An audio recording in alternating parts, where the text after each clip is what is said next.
Oi, pessoal! O nosso conteúdo de hoje vai ser histologia, então nós vamos estudar um pouquinho sobre os tecidos. Vamos lá? I never made it, but I know what it takes. I'm motivated by a mix of emotion. Então, a primeira coisa que nós precisamos entender é a classificação que existe dos tecidos. Existem 4 tipos principais de tecidos: tecido epitelial, tecido conjuntivo, tecido muscular e tecido nervoso. O tecido conjuntivo ele vai se subdividir em algumas outras formas. Quais são elas? Em tecido conjuntivo propriamente dito e em tecido conjuntivo de propriedade especial. O tecido conjuntivo propriamente dito, ele ainda pode ser dividido em frouxo e denso. Já como exemplo de tecido conjuntivo de propriedade especial, nós temos cartilaginoso, adiposo, hematopoético e ósseo. Então, o primeiro tecido que nós vamos conversar sobre vai ser o tecido epitelial. O tecido epitelial tem como funções básicas revestir, proteger, absorver nutrientes e tem uma função de secreção. Então, nós vamos ver depois que as nossas glândulas são formadas por tecido epitelial. Além disso, é muito importante a gente saber que o tecido epitelial ele é originado dos 3 folhetos embrionários. Então, lembra lá da embriologia que o nosso embrião ele é formado por 3 folhetos embrionários. Quais são eles? Ectoderme, mesoderme e endoderme. E o tecido epitelial é um exemplo de um tecido que vai ser provindo desses 3 folhetos embrionários. Então, tem tecido epitelial que se forma da mesoderme, da endoderme e da ectoderme. Quais são alguns exemplos para ficar mais claro para gente? Então, a epiderme, que é uma camada da nossa pele formada por tecido epitelial, ela vai ser provinda da ectoderme. O peritônio, que é o revestimento da nossa cavidade abdominal, ele vai ser provindo da mesoderme. E o revestimento dos vasos sanguíneos, que a gente pode chamar de endotélio, ele é provindo da endoderme. E aí nós precisamos caracterizar as células do nosso tecido epitelial. Como é que são essas células, então? A gente pode caracterizar elas como células justapostas, ou seja, são células que vão ficar muito próximas uma da outra, muito aderidas uma à outra e com pouco material extracelular, com pouco material entre essas células. Além disso, o nosso tecido epitelial ele é avascular, ou seja, ele não tem vasos sanguíneos.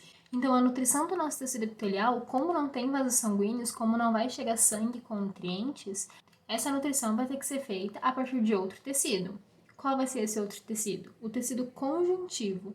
Então, o tecido conjuntivo subjacente, ou seja, que vai estar bem próximo ao tecido epitelial, vai ser o tecido responsável por nutrir o tecido epitelial, já que ele é avascular. Então, só para gravar, tecido epitelial, células justapostas, pouco material extracelular, é um tecido avascular e é o tecido conjuntivo subjacente que faz sua nutrição. Além disso, a gente pode classificar o nosso tecido epitelial quanto ao número de camadas. Então, como é que ele pode ser? Ele pode ser simples ou uni-estratificado, quando ele só tem uma camada de células. Ele pode ser estratificado, quando ele tem 2 ou mais camadas de célula. E ele pode ser pseudo-estratificado, que é quando ele vai ter uma camada de células, mas o núcleo das células vai estar em alturas diferentes. Sendo assim, dá a entender que são mais do que uma camada, mas é uma camada só. É só porque o núcleo da célula vai estar em altura diferente. A gente também pode classificar o tecido epitelial quanto à sua forma. Então, ele pode ser pavimentoso, cúbico, prismático ou de transição.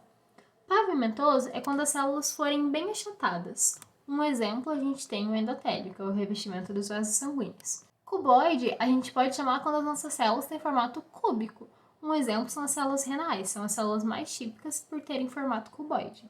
De formato prismático ou colunar ou cilíndrico, nós temos as células do nosso trato digestivo, que são células alongadas. E por fim, nós temos as células de transição, que elas mudam o seu formato de acordo com o estado de distensão do órgão. Então, por exemplo, nós temos a bexiga. A bexiga ela pode estar cheia ou ela pode estar vazia. Se a nossa bexiga estiver cheia, a gente vai ter uma célula que vai estar sendo empurrada pelo conteúdo que está dentro da bexiga. Então, essa célula vai ficar comprimida, vai ficar achatada. Então, nós teremos uma célula epitelial pavimentosa. Se a nossa bexiga estiver vazia, ou seja, não distendida, essa célula vai voltar ao seu tamanho normal, que é ficar em uma forma cuboide. Então, a nossa bexiga cheia, a gente tem uma célula do tipo pavimentosa. A nossa bexiga vazia, a gente tem uma célula do tipo cuboide. Então, isso é ser uma célula epitelial de transição. Ela possui duas formas de acordo com o estado de distensão do órgão. Exemplos legais que a gente precisa lembrar. Então, o trato respiratório, no geral, ele vai possuir um epitélio pseudoestratificado ciliado. Então, exemplo legalzinho de lembrar é sobre o trato respiratório.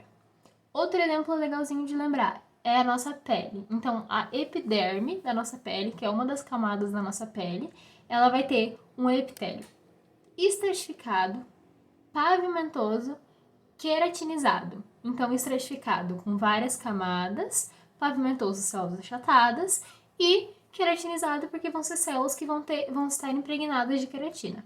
Outro exemplo legal de lembrar. E aí, como nós vimos em citologia, o nosso epitélio ele vai ter algumas especializações, igual a gente viu em citologia as especializações de membrana. Quais são as especializações aqui? A gente tem junção oclusiva, desmossomo, interdigitações e junções do tipo gap. Então, junção oclusiva, como a gente já viu, é para não permitir a passagem de substâncias. Interdigitações é para promover maior adesão entre as células e maior absorção de substâncias, maior superfície de absorção de substâncias. Junções do tipo gap é para permitir a passagem de substâncias e desmossomos é para promover maior adesão entre as células. E aí agora a gente vai falar um pouquinho sobre a pele. Então a pele é o maior órgão do nosso corpo. E a pele, ela vai possuir algumas camadas de tecidos. Então a pele não é formada só por tecido epitelial. O tecido epitelial vai estar presente só na primeira camada da nossa pele, que vai ser a epiderme. Então a nossa pele vai ter 3 camadas: a epiderme, a derme e a hipoderme. Então a epiderme ela vai ser formada por tecido epitelial. A derme vai ser formada por tecido conjuntivo fibroelástico e a hipoderme vai ser formada por tecido adiposo. E aí, lembrando que a gente acabou de falar, o tecido epitelial da nossa pele, da epiderme, vai ser formado por epitélio estratificado, pavimentoso, queratinizado. E quais são as células que a gente vai ter no epitélio da nossa pele? Então, nós vamos ter os queratinócitos, que são células responsáveis por produzir queratina. Nós vamos ter os melanócitos, que são células responsáveis por produzir melanina. Nós vamos ter as células de Langerhans, que são células responsáveis pelo sistema imune, que vai ter na nossa pele. Então, são células responsáveis pela defesa da nossa pele. E nós vamos ter as células de Merkel, que são mecanorreceptores. Então, são células que vão sentir o contato mecânico. Além disso, nós temos algumas camadas no nosso epitélio. São 5 camadas. Camada basal, camada espinhosa, camada granulosa, camada lúcida e camada córnea. A camada basal ela é uma camada formada por células cuboides que vão estar em contato com a derme. É uma camada que vai ter células que estão em constante renovação, então vai ser responsável pela renovação do epitélio. A camada espinhosa é uma camada que tem células ricas em desmossomos. Essa camada vai receber esse nome porque ela é rica em desmossomos. E por os desmossomos serem especializações que possuem filamentos de proteína que parecem espinhos, ela recebeu esse nome de camada espinhosa. Além disso, também são células cuboides. A camada granulosa são células achatadas e que são ricas em queratina. A camada lúcida é uma camada bem fina com células achatadas. Por fim, nós temos a camada córnea, que é a camada mais externa, que possui células mortas e achatadas e que vai possuir células que o seu citoplasma ele é impregnado, ele é repleto de queratina. Então, como eu tinha dito antes, o nosso tecido epitelial ele tem função de secreção. Então, as nossas glândulas são formadas por tecido epitelial. Vamos falar um pouquinho, então, sobre o tecido epitelial glandular. Então, como é que essas glândulas são formadas? Elas são formadas por tecido epitelial que vai invaginar um tecido conjuntivo subjacente. E aí essa invaginação vai ser envolvida por uma membrana basal. Então é essa invaginação que vai dar origem à glândula. Se durante essa invaginação essa glândula permanecer com ducto, a gente vai chamar essa glândula de exócrina. Se durante a invaginação essa glândula perder o ducto, a gente vai chamar essa glândula de glândula endócrina. Então, como é que a gente pode classificar as glândulas? Elas podem ser endócrinas, exócrinas, ou mistas ou anfícrinas. Mista e anfícrina significa a mesma coisa. Então, glândulas endócrinas são aquelas que não possuem ducto e a sua secreção ela vai ser liberada diretamente no sangue. Então, a gente pode chamar essa secreção de hormônio. Então, os nossos hormônios são provindos de uma glândula endócrina. Já uma glândula exócrina é aquela que possui um ducto. Então, ela vai liberar a sua substância produzida ou fora do corpo, como por exemplo suor, então as glândulas sudoríparas, ou para uma cavidade de algum órgão. Então, por exemplo, os nossos sucos gástricos, eles são liberados por glândulas exócrinas.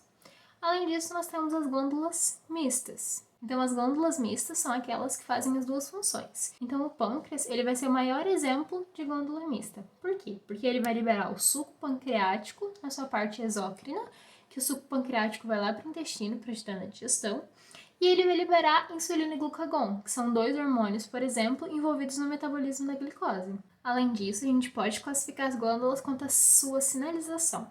Quanto à sua sinalização, essa glândula pode ser autócrina, paráquina ou endócrina. Autócrina é quando a secreção produzida pela glândula vai regular a função da própria glândula.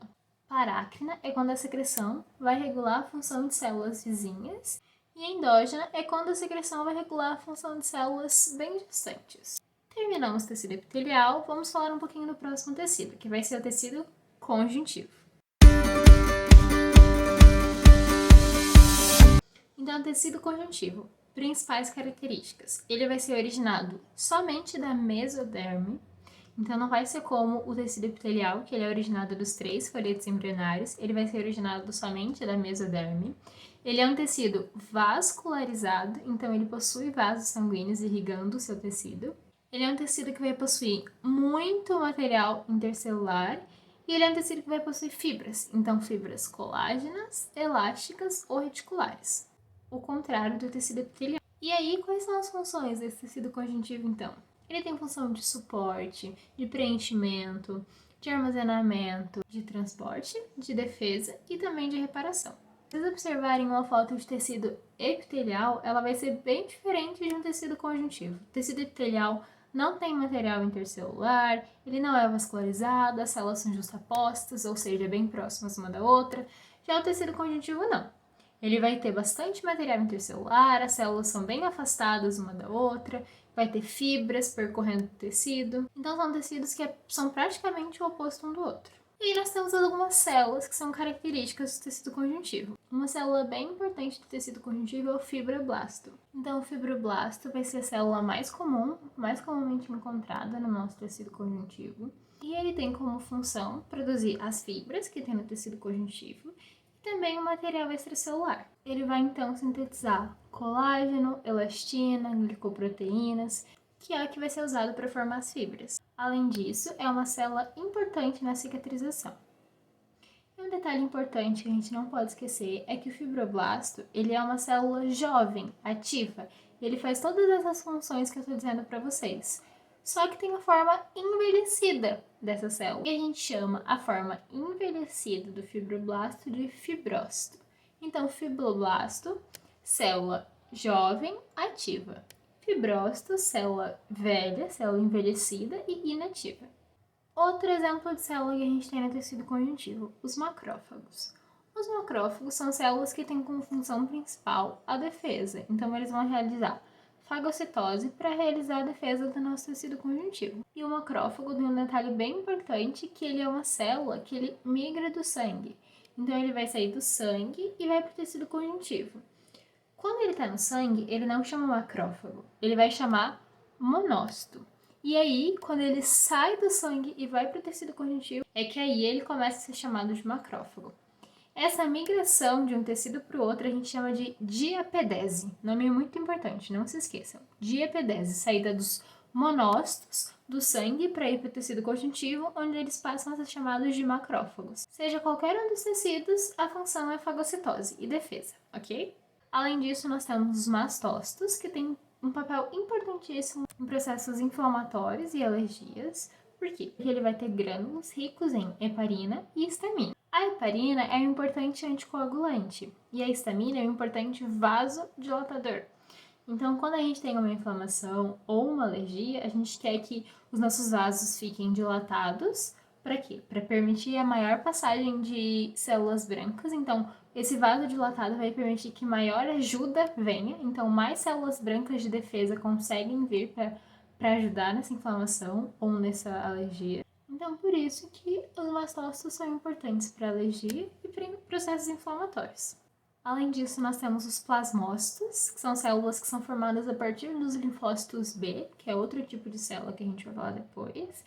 E esses plasmócitos, eles são responsáveis por produzir anticorpos, que também têm função de defesa. Nós temos também os adipócitos, que são células responsáveis por armazenar gordura, consequentemente são células responsáveis por armazenar energia. Nós temos a célula mesenquimatosa diferenciada, que é uma célula que ela tem a capacidade de se diferenciar em todas as outras células do tecido conjuntivo. Então, ela consegue se transformar em outras células do tecido conjuntivo. Por isso que ela se chama célula diferenciada, porque ela consegue se diferenciar. E também temos leucócitos. Os leucócitos são os nossos glóbulos brancos e são células que saíram do sangue e migraram por diapedese para fazer a função de defesa no nosso tecido conjuntivo. E aí, como eu já tinha falado, nós temos 3 tipos de fibras no nosso tecido conjuntivo: fibra reticular, elástica e colágena. As nossas fibras colágenas são as fibras mais resistentes, então são fibras que resistem muito à atração. As nossas fibras reticulares, elas se chamam reticulares porque elas são fibras finas que se entrelaçam formando um retículo, um emaranhado de fibra. E a fibra elástica, ela é formada por elastina e ela é responsável por dar elasticidade ao nosso tecido. E aí, como eu tinha falado lá no começo do vídeo, o nosso tecido conjuntivo ele é dividido em alguns tipos. Então, ele pode ser dividido em tecido conjuntivo de propriedade especial e tecido conjuntivo propriamente dito. Vamos falar um pouquinho então sobre o tecido conjuntivo propriamente dito. O tecido conjuntivo propriamente dito, ele pode ser frouxo ou denso. O frouxo, ele possui baixa quantidade de fibras e possui grande quantidade de substância amorfa. Por isso que ele é frouxo, porque ele tem poucas fibras e grande quantidade de substância amorfa. E esse tecido vai ser responsável pela sustentação e nutrição das células epiteliais. Esse tecido, então, ele vai ser responsável por preencher espaço vazio que outros tecidos não preencheram. Além disso, nós temos o tecido conjuntivo propriamente dito, denso. Esse tecido denso, ele pode ser dividido em denso modelado e não modelado. O modelado, como o próprio nome já diz, é quando as fibras elas vão estar paralelas de uma maneira organizada. E esse tecido, por ter as fibras bem organizadas, vai ser um tecido bem resistente à tração. Um exemplo onde a gente tem tecido conjuntivo denso modelado é em tendões e ligamentos. Tendão é quando a gente tem o ligamento de osso com músculo, e ligamento é quando a gente tem o ligamento de osso com osso. Então, nesses locais, a gente vai ter tecido conjuntivo denso modelado. Já o tecido conjuntivo denso não modelado, ele vai possuir feixes de fibras não organizadas. Ele vai estar presente na cápsula de proteção de órgãos. Exemplo, pericôndrio, que é um revestimento de tecido cartilaginoso, e periósteo, que é o revestimento dos ossos. Aí uma diquinha para vocês, sempre que a gente se referir a côndrio, a gente está falando de cartilagem. Então aqui eu tô falando pericôndrio, revestimento de cartilagem. Então vamos lembrar, tecido conjuntivo denso modelado, feixe de fibras paralelas e organizadas. Tecido conjuntivo denso não modelado, são feixes de fibras não organizadas. Agora vamos falar um pouquinho sobre os tecidos conjuntivos de propriedade especial. Então, o tipo de tecido conjuntivo de propriedade especial é o tecido adiposo. O tecido adiposo ele é formado por adipócitos, que são células que guardam, que reservam gordura. E aí ele é um tecido que possui reserva de triglicerídeos, que é um tipo de lipídio responsável por reserva energética. Além disso, o nosso tecido adiposo ele é responsável por isolamento térmico, então ele mantém temperatura.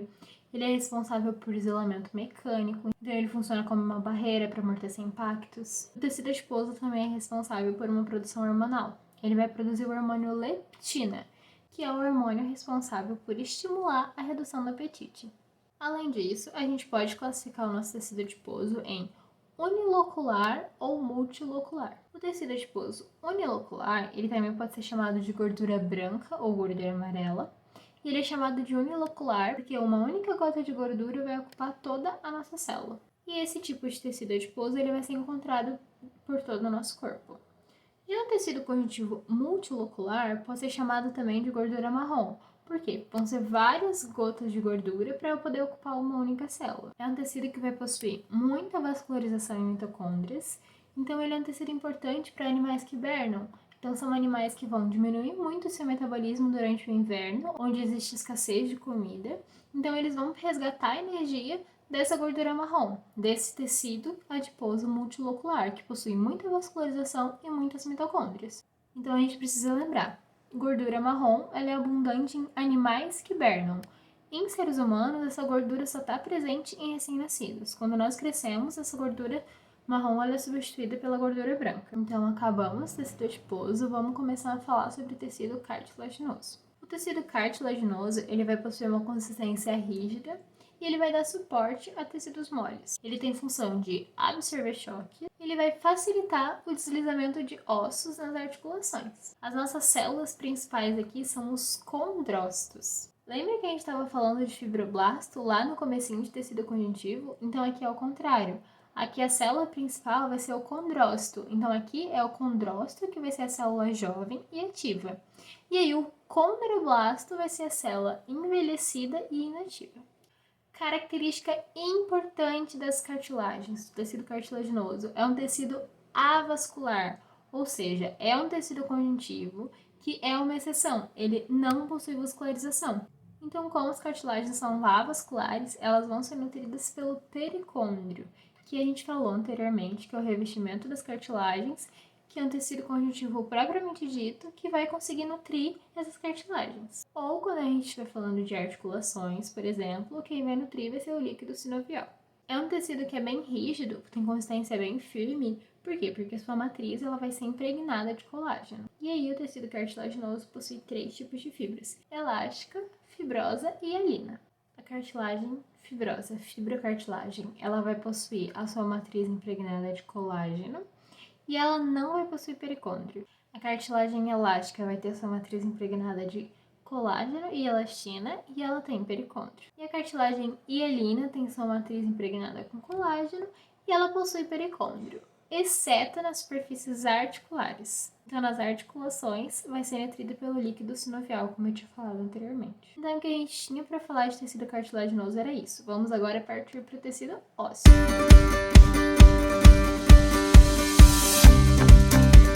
Então, o tecido ósseo possui como característica ter consistência rígida. Por quê? Porque a sua matriz extracelular vai estar impregnada com cálcio. Então, lembra que a gente conversou que cálcio é muito importante porque ele faz parte dos ossos? É aqui que ele entra. Tem como característica ser bastante vascularizado e ter bastante inervação. Quais são as funções, então, do nosso tecido ósseo? Ele tem função de sustentação para o nosso corpo, ele tem função de proteção de nossos tecidos moles. Então, por exemplo, a nossa caixa craniana, nosso crânio, ele vai proteger nosso cérebro. As nossas costelas, elas estão aqui para proteger nosso pulmão, a nossa cavidade torácica. Então, proteção para tecidos moles.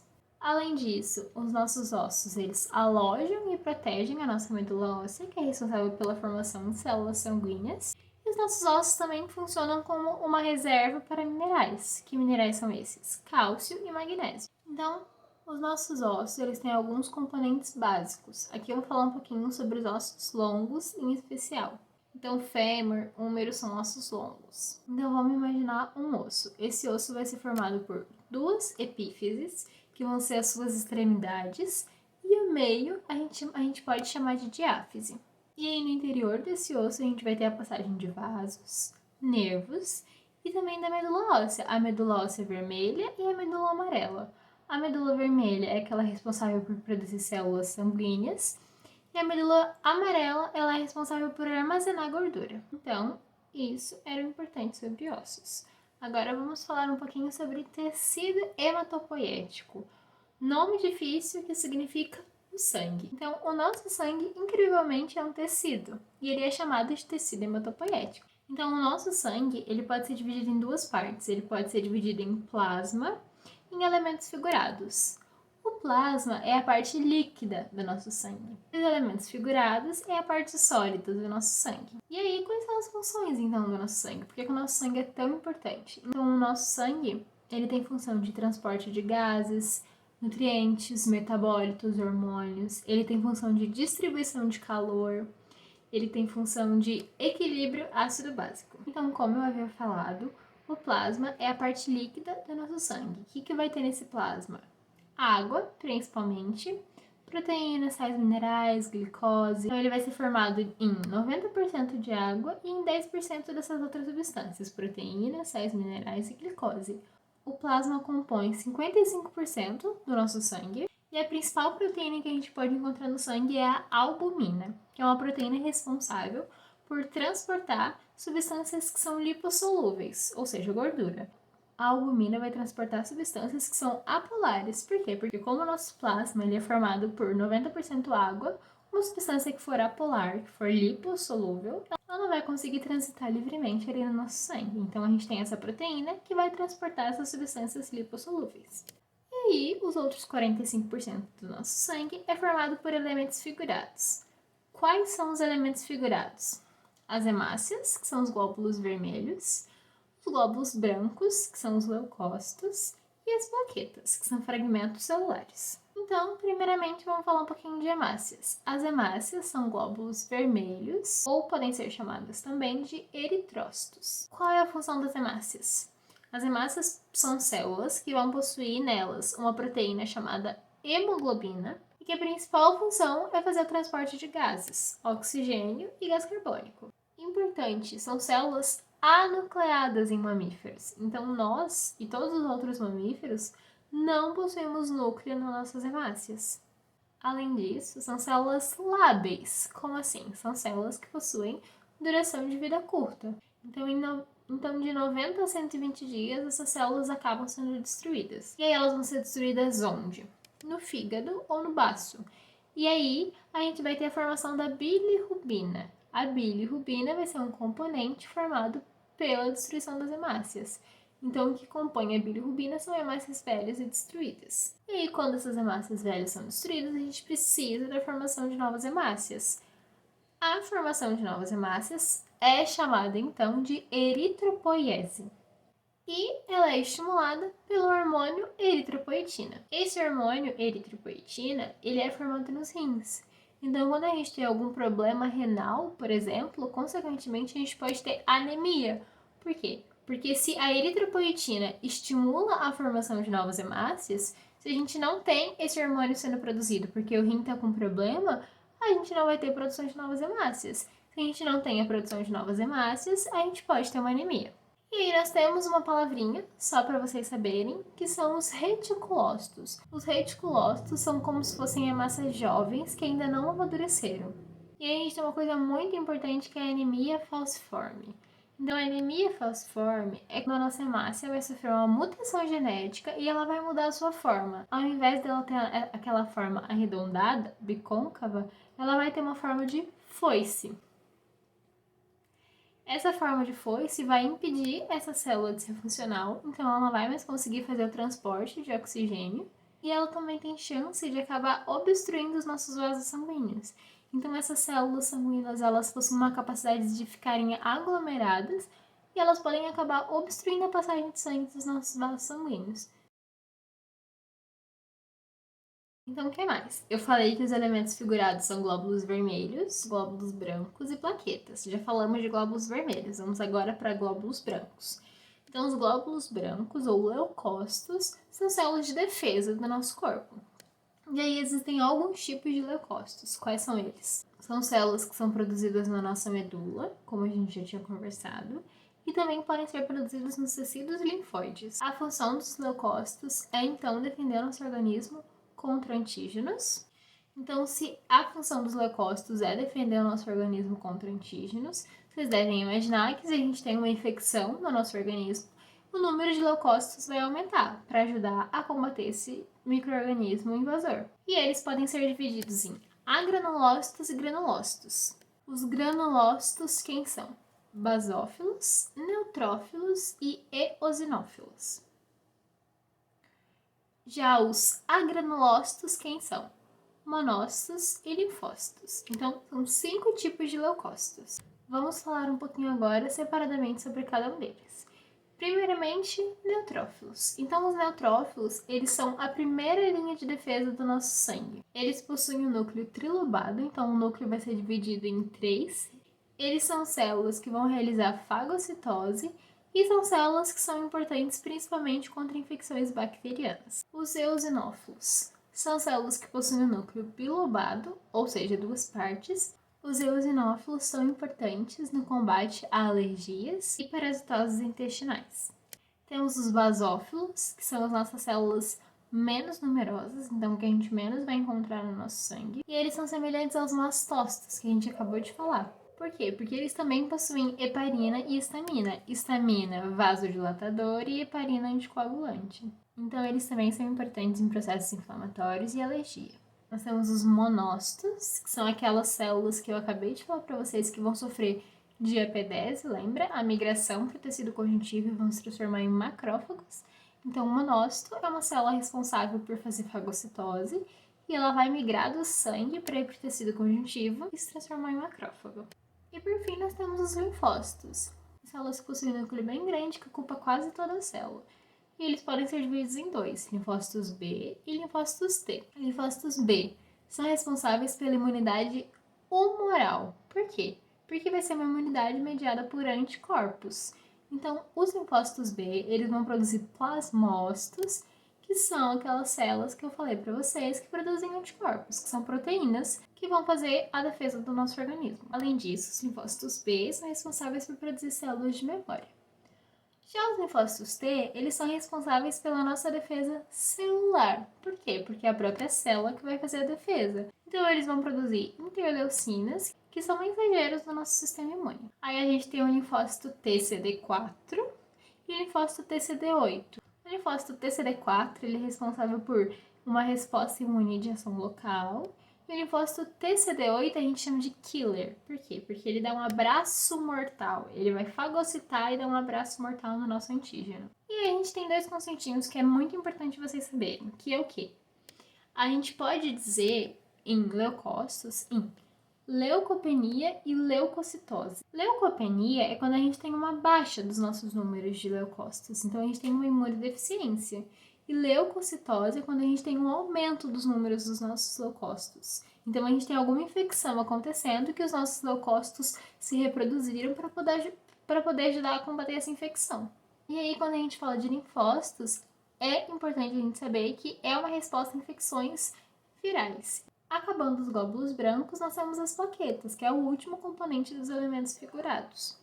Então, quem são as plaquetas? As plaquetas não são células, gente, muito importante. Plaqueta não é célula. Plaquetas são fragmentos celulares de megacariócitos.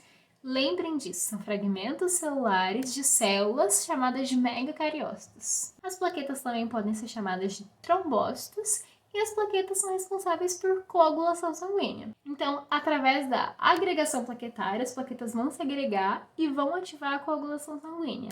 Como é que isso acontece? Vamos ver. Então, quando a gente tem um tecido com uma lesão, a gente vai ter uma lesão vascular. As plaquetas, então, elas vão ser estimuladas a se agregarem. Essas plaquetas agregadas, elas vão estimular um componente chamado tromboblastina. A tromboblastina vai ativar a protrombina em trombina. Mas para isso, ela precisa de cálcio. Então, cálcio é importante para a coagulação sanguínea. Essa protrombina, ela vai ser produzida no fígado e para ser produzida ela precisa de vitamina K. Então, vitamina K também é importante na coagulação sanguínea. Então, vamos lá, voltando. A gente tem a tromboblastina, ela vai estimular a protrombina em ser ativada em trombina. E a trombina, por sua vez, vai estimular o fibrinogênio e se transformar em fibrina. Esse fibrinogênio vai estar no plasma e essa fibrina é responsável por formar o coágulo. Então, aí nós temos uma coagulação sanguínea, que começou quando? Com a aglomeração de plaquetas. Entendidos, pessoal? Então, esse era o nosso tecido sanguíneo. Então, aqui nós acabamos a parte 1 de histologia. Pessoal, vejo vocês na parte 2.